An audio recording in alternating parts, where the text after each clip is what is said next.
if you read Psalms 106, and I'm not going to get into that today, but it is talking about Israel murmuring in their tents when they were on the way to the promised land.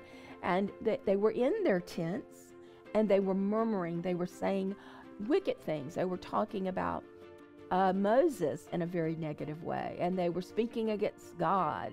And they were speaking about how hard it was. Instead of trusting in the promises of God to get them to their promised land, they murmured and they complained. And because they did that, they were not able, that generation was not able to enter the promised land. So to be a disciple of Christ, you maintain an attitude of gratitude.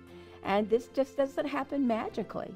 You have to make a decision. You have to be very intentional about being a grateful person, to surround yourself with people who are thankful as well, but also to make sure the atmosphere that you carry is one of thankfulness, because that's the atmosphere that Jesus carries.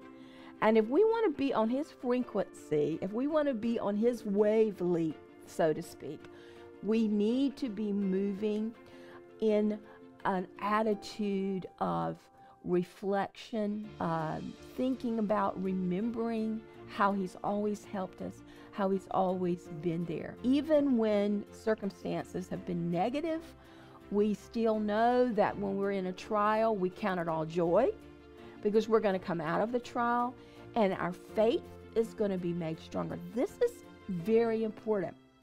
And you have to make a decision that this is the kind of person that you're going to be.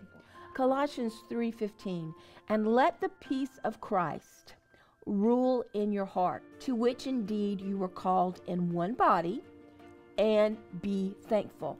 That is a command. That's not a suggestion.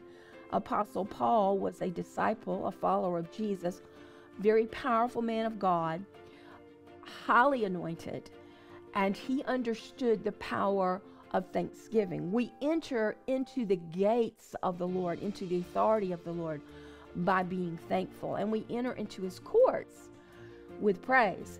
So he says you have to let the peace of Christ rule in your heart. So we understand that there are going to be very negative things that happen to us because we happen to live in the world.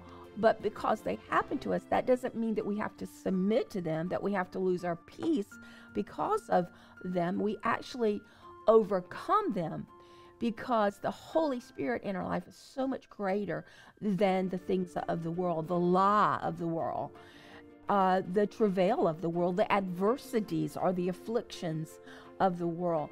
The man or woman of God that maintains the peace of Christ and who has a thankful attitude knows how to overcome the adversities of this life. So I want you to say with me, I will be thankful.